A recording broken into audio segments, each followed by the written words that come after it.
A kú déédé àsìkò yìí. Kókó inú ìwé ìròyìn la mú wá fún yín láti inú àwọn ìwé ìròyìn ilé wa. Orúkọ tèmi ni Ọmọgbémisọ́lá Ọmọlọ́gọ̀mádẹ̀. Ààrẹ Bọ́lá Tinubu wà ní ìpàdé pẹ̀lú gómìnà ìpínlẹ̀ Enugu Peter Mbah ní ilé agbára ìlú Àbújá.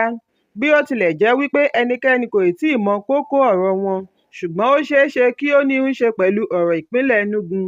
Gómìnà Mbah wà lára ìgbìmọ̀ National Economic Council Meeting (NEC) tí igbákejì ààrẹ Kashim Shettima darí. Ẹ̀kúnrẹ́rẹ́ ìròyìn yìí wà nínú ìwé ìròyìn The Nation tó jáde lónìí. Ọ̀kan lára àwọn ìlúmọ̀ọ́ká aláfẹ́ ìpínlẹ̀ Èkó, Farida Abdulkabiru tí gbogbo ènìyàn mọ̀ sí Farida Sobowale, ti tọrọ àforíjì lọ́wọ́ àwọn ọmọ rẹ̀ lórí ìgbìyànjú àti bẹ́ sókun lórí afárá kẹta ìpínlẹ̀ Èkó. Nínú fídíò tó gbòde kan lórí ẹ̀rọ ayélujára ní ìrọ̀lẹ́ Ọjọ́bọ̀ ni ó ṣe àfihàn aláṣẹ ilé-iṣẹ́ Frida Body Care and Spa ní Sùúrùlérè, ìpínlẹ̀ Èkó, níbi tí wọ́n ti ń rọ̀ ọ́ kí ó má bẹ́ sódò lẹ́gbẹ̀ẹ́ ọkọ̀ rẹ̀ tí ó wà kalẹ̀. Ìròyìn jábọ̀ wípé lẹ́yìn èyí ni ẹnìkan wà kúrò níbi ìṣẹ̀lẹ̀ yìí lọ sí ibi tí ẹnìkankan kò mọ̀. Ṣùgbọ́n nínú àkàálẹ̀ ohùn ni a ti gbọ́ bí ó ṣe da ẹ̀bi ìgbésẹ̀ yìí lu ìgbéyàwó rẹ̀ pẹ̀lú aláfẹ́ Démọ́lá Òkúnlàjà tí ó forí ṣánpọ́n. Ó ní ẹbí àti ọ̀rẹ́ kìlọ̀ fún òun láti má ṣe ti ẹsẹ̀ bọ ìgbéyàwó yìí nítorí owó ọwọ́ rẹ̀ ni ọkùnrin yìí ń lépa, ṣùgbọ́n òun kò gbọ́. Ó ní ìfẹ́ ni ó sún òun sí i nítorí ó ṣèlérí láti dúró ti òun kí àwọn sì jọ bímọ papọ̀. Ó ní kí àwọn ọmọ dáríjì òun nítorí pé ìbànújẹ́ ńlá ni ìbá jẹ́ fún òun lájùlé ọ̀run bí òun bá da àwọn ọmọ wọ̀nyí sílẹ̀. Ó ní òun ti dáríjì ọkọ òun àkọ́kọ́, kí Ọlọ́run pèsè ìyàwó mìíràn fún un. Farida ni ó ṣe ìgbéyàwó alárinrin pẹ̀lú Òkúnlàjà ní bí oṣù méjì sẹ́yìn, ṣùgbọ́n oríṣiríṣi èébú ni wọ́n ń bú ara wọn lórí ẹ̀rọ abánidọ́rẹ̀ẹ́ láti ìgbà náà wá. Ẹ̀kúnrẹ́rẹ́ ìròyìn yìí wà nínú ìwé ìròyìn Punch tó jáde lónìí. Ìlúmọ̀ọ́ká oníṣẹ̀ṣe àti ajìjàǹgbara ìlú Ìlọrin Adégbọlá Abdulazeez tí gbogbo ènìyàn mọ̀ sí Ta-lọlọ́run ni wọ́n ti fi ọwọ́ ṣìkún òfin mú tí wọ́n sì jù sẹ́wọ̀n ní ìpínlẹ̀ Kwara látàrí wípé ó sọ̀rọ̀ ìbàjẹ́ sí Emir ti ìlú Ìlọrin àti àwọn ẹ̀sùn mìíràn. Gẹ́gẹ́ bí àfihàn orí ẹ̀rọ abánidọ́rẹ̀ẹ́ Facebook page, wọ́n fi ọwọ́ ṣìkún òfin mú oníṣẹ̀ṣe yìí ní ọjọ́ 16 oṣù kẹjọ ní ìlú Ìbàdàn kí wọ́n tó gbé e lọ sí àgọ́ ọlọ́pàá ìlú Ìlọrin. Fídíò kan tí wọ́n gbé jáde lórí YouTube lánàá ni ó ṣe àfihàn ibi tí Ta-lọlọ́run ti ń jíròrò àbájáde ìpàdé wọn láàrin àwọn oníṣẹ̀ṣe, agbẹjọ́rò wọn àti ọlọ́pàá lórí bí wọ́n ṣe fi òfin de ọdún ìṣẹ̀ṣe ní ìlú Ìlọrin. Nínú fídíò yìí ni Ta-lọlọ́run ti ń sọ̀rọ̀ wípé gbogbo ẹ̀yin tẹ́ ẹ ní àní ṣọdún ìṣẹ̀ṣe, ṣé ẹ ti gba oúnjẹ òwúrọ̀? Have you all been served breakfast now? Ó ní àwọn lọ sí àgọ́ ọlọ́pàá ìlú Ìlọrin. Gbogbo àwọn tí wọ́n lọ́wọ́ nínú ọ̀rọ̀ yìí ni wọ́n jáwèé fún láì yọ Emir ti ìlú Ìlọrin. Ó ní àwọn oníṣẹ̀ṣe kì í ṣe oníjọ̀gbọ̀n ènìyàn. Àwọn kàn fẹ́ ṣọdún lásán ni kí wọ́n tó ní kí àwọn máa béèrè fún ààyè. Ó ní ṣé Mùsùlùmí máa ń béèrè fún ààyè kí ó tó ṣe ọdún iléyá? Ó tẹ̀síwájú wípé kọmíṣánná ọlọ́pàá tó sọ wípé àwọn kò ní àǹfààní àti ṣọdún ìṣẹ̀ṣe náà ti gba ìwé kí ó jáde wá ṣàlàyé ibi tí wọ́n kọ eléyìí sí nínú ìwé òfin. Ó ní pẹ̀lú wípé àwọn yí ibi ìṣẹ̀ṣe padà kúrò ní odò Yemọja, síbẹ̀ wọn kò fún wọn láàyè. Ó ní ṣé òfin orílẹ̀-èdè kò fi ààyè gba ọmọ orílẹ̀-èdè láti ṣe ẹ̀sìn tí ó bá wù ú mọ́ ni? Ọ̀rọ̀ pọ̀ nínú ìwé kọ́bọ̀. Ẹ̀kúnrẹ́rẹ́ ìròyìn yìí wà nínú ìwé ìròyìn Punch tó jáde lónìí. Pẹ̀lú bí ààrẹ Tinubu ṣe yọ̀ǹda bílíọ̀nù 5 náírà fún ìpínlẹ̀ kọ̀ọ̀kan fún ìpèsè ohun amáyédẹrùn bíi oúnjẹ àti ajílẹ̀ gẹ́gẹ́ bí ìgbésẹ̀ láti mú ìrọ̀rùn bá ìṣòro tí àyọkúrò ìrànwọ́ epo dá sílẹ̀. Ọ̀pọ̀lọpọ̀ àwọn ìpínlẹ̀ ni kò tíì mọ ibi àbáyàrá já sí lórí owó yìí fún àwọn ará ìlú wọn. Bẹ́ẹ̀ ni àwọn ìpínlẹ̀ kan ti gbé ìgbésẹ̀. Bí àwọn ará ìlú ṣe ń yin ìjọba lórí ìgbésẹ̀ yìí ni àwọn kan bu ẹnu àtẹ́ lu ìgbésẹ̀ náà tí àwọn kan sì ń pè fún àlékún. Fún àpẹẹrẹ, àwọn ará ìpínlẹ̀ Rivers sọ fún akọ̀ròyìn wípé ìgbédìde ọkọ̀ akérò bọ̀gìnnì luxury buses 17 ní ọjọ́ 11 oṣù keje láti ọ̀dọ̀ gómìnà Siminalayi Fubara fún ìrìnnà ọ̀fẹ́ láàrin ìpínlẹ̀ bẹ̀rẹ̀ láti aago 9 òwúrọ̀, gba ìsinmi láago 12 ọ̀sán kí wọ́n tó ṣíwọ́ iṣẹ́ láago 4 ìrọ̀lẹ́. Wọ́n ní ọ̀kọ̀ọ̀kan àwọn ọkọ̀ yìí ti dẹnu kọlẹ̀ lẹ́yìn oṣù kan tí wọ́n bẹ̀rẹ̀ iṣẹ́. Òṣìṣẹ́ ìjọba kan tí ó pe orúkọ ara rẹ̀ ní Toshi sọ wípé ọkọ̀ yìí ní ipa pàtàkì fún ará ìlú. Ọkọ̀ yìí kò ní ipa pàtàkì fún ará ìlú nítorí òun fẹ́ wọ ọkọ̀ ní aago 12 ọ̀sán ọjọ́ kan. Awakọ̀ ní kí òun ṣe sùúrù di aago 2:30 ọ̀sán lẹ́yìn ìsinmi kí òun tó bẹ̀rẹ̀ iṣẹ́ padà.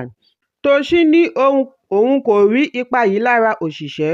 Ohun tí òṣìṣẹ́ nílò ni àlékún owó oṣù, ìgbanisíṣẹ́, ìgbélárugẹ iṣẹ́ ọ̀gbìn àti ìpèsè oúnjẹ. Bákan náà kí wọ́n pèsè ìdánilẹ́kọ̀ọ́ iṣẹ́ fún ará ìlú. Ọ̀rọ̀ pọ̀ nínú ìwé kọ́bọ̀. Ẹ̀kúnrẹ́rẹ́ ìròyìn yìí wà nínú ìwé ìròyìn The Guardian tó jáde lónìí. Adarí ẹgbẹ́ Boko Haram tí ó dá ogun ẹlẹ́yàmẹyà sílẹ̀ láàrin àwọn agbésùmọ̀mí tí ó yọrí sí ikú 82 àwọn oníjà ti jọ̀wọ́ ara rẹ̀ fún iléeṣẹ́ ológun. Ìwádìí jẹ́ kó di mímọ̀ wípé adarí tí orúkọ rẹ̀ ń jẹ́ Amir Boko Haram jọ̀wọ́ ara rẹ̀, ìdílé rẹ̀, àwọn ológun rẹ̀ pẹ̀lú ẹran ọ̀sìn. Ó sì tún jọ̀wọ́ ohun ìjà rẹ̀ pẹ̀lú. Lára àwọn ohun ìjà tí ó jọ̀wọ́ láti rí ìbọn AK-47 rifles àti magazine 7. Gẹ́gẹ́ bí ìwádìí, adarí yìí jẹ́ ọ̀kan lára àwọn adàlúrú tí wọ́n mọ gbogbo àpàdé àti àlùdé ẹkùn Lake Chad. Wọ́n ní jíjọ̀wọ́ ara Amir jẹ́ àṣeyọrí fún iléeṣẹ́ ológun nítorí ó wà lára àwọn amòye ológun Boko Haram tí ó ń ṣe ìgbáradì fún àwọn ará agbègbè Lake Chad. Ìwádìí sọ ọ́ di mímọ̀ wípé abúlé Shuwaram ní ìjọba ìbílẹ̀ Kukawa ni Amir ti ṣẹ̀ wá. Fúnrara rẹ̀ ni ó sì jọ̀wọ́ ara rẹ̀, ìdílé rẹ̀, àwọn ológun, ẹran ọ̀sìn àti ohun ìjà. Ẹ̀kúnrẹ́rẹ́ ìròyìn yìí wà nínú ìwé ìròyìn Daily Trust tó jáde lónìí. Ìpínlẹ̀ Kano kún fọ́fọ́ lánàá pẹ̀lú àwọn àlejò pàtàkì bíi igbákejì ààrẹ Kashim Shettima, olùdíje du ipò ààrẹ lábẹ́ òṣèlú Labour Party Peter Obi, ààrẹ ilé ìgbìmọ̀ Godswill Akpabio àti agbẹnusọ ilé ìgbìmọ̀ Tajudeen Abbas. Gbogbo wọn ni wọ́n péjú pésẹ̀ síbi ayẹyẹ ìgbéyàwó ọmọkùnrin igbákejì ààrẹ ilé ìgbìmọ̀ Barau Jibrin Abdullahi. Ìgbéyàwó yìí wáyé ní mọ́ṣáláṣí ńlá ti Isiyaku Rabiu Jumaat. Chief Imam mọ́ṣáláṣí Sheikh Abdullahi Mahmood Salga ni ó so Abdullahi àti Bilikisu pọ̀ lẹ́yìn tí wọ́n san owó orí tí iye rẹ̀ tó náírà 500,000. Lára àwọn àlejò níbi ìgbéyàwó yìí ni a ti rí àwọn gómìnà, aṣòfin, olóṣèlú àti àwọn afẹ́nifẹ́re. Bẹ́ẹ̀ ni ààrẹ ilé ìgbìmọ̀ Godswill Akpabio ṣe àpèjúwe wíwá Peter Obi gẹ́gẹ́ bí àmì fún ìṣọ̀kan orílẹ̀-èdè. Ó ní wíwá síbi ìpéjọpọ̀ yìí pẹ̀lú àwọn èèyàn jàǹkànjàǹkàn láwùjọ ṣe àpèjúwe Barau gẹ́gẹ́ bí ẹni tí ó nífẹ̀ẹ́ àlàáfíà láwùjọ. Ẹ̀kúnrẹ́rẹ́ ìròyìn yìí wà nínú ìwé ìròyìn Vanguard tó jáde lónìí. Ìjọba àpapọ̀ ti fi ẹ̀sùn oníkókó 20 tí ó ní í ṣe pẹ̀lú ìkówóná, àṣìlò agbára àti gbígbé agbára ìwà ìbàjẹ́ wọ ọmọlẹ́yìn lẹ́nu iṣẹ́ kan gómìnà ilé ìfowópamọ́ àgbà Central Bank of Nigeria (CBN) Godwin Emefiele. Ilé-ẹjọ́ gíga ìlú Àbújá ni wọ́n ti ṣe ìpẹ̀jọ́ yìí kí wọ́n tó mú un wá sí ìdánidúró lánàá. Bákan náà ni ilé-ẹjọ́ gíga fagilé ẹ̀sùn àkọ́kọ́ tó ní í ṣe pẹ̀lú níní ohun ìjà olóró ní ìpamọ́ tí wọ́n fi kàn án. Nínú ìpẹ̀jọ́ tuntun yìí ni afẹ̀sùnkàn ti sọ wípé Emefiele pàdé àmọ̀pọ̀ pẹ̀lú arábìnrin Saadatu Ramalan Yaro àti iléeṣẹ́ April 1616 Investment Limited ní ọdún 2019 láti lo ipò ọ́fíìsì gómìnà fi hu ìwà ìbàjẹ́ pẹ̀lú Yaro, òṣìṣẹ́ ilé ìfowópamọ́ CBN.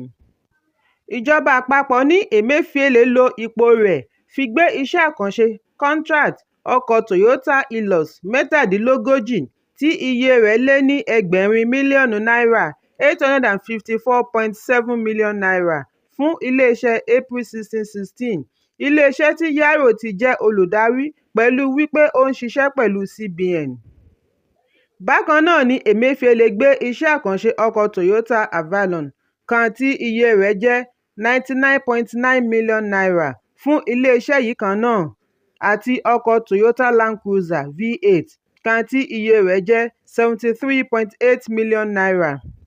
Afẹ̀sùnkàn ní Yaro gẹ́gẹ́ bí òṣìṣẹ́ ilé-ìfowópamọ́ tún ní ilé-iṣẹ́ àdáni tí ó ń ṣe adarí tí ó sì ń jẹ nínú gbogbo àǹfààní iṣẹ́ àkànṣe tí CBN ń gbé jáde. Wọ́n wá fi ẹ̀sùn kan Emefiele wípé ó tàpá sí òfin ìwà ìbàjẹ́ àti àwọn ẹ̀sùn mìíràn. Ẹ̀kúnrẹ́rẹ́ ìròyìn yìí wà nínú ìwé ìròyìn The Nation tó jáde lónìí. Kókó inú ìwé ìròyìn tòní kò ní jù báyìí lọ. Kí a tó lọ, ẹ má ṣaláì fi àríwísí yín ránṣẹ́, ìyẹn comment, kí ẹ sì bá wa subscribe sí ojúnà wa lórí YouTube kí Kókó Inú Ìwé Ìròyìn lè máa tẹ̀ yín lọ́wọ́ ní kíákíá.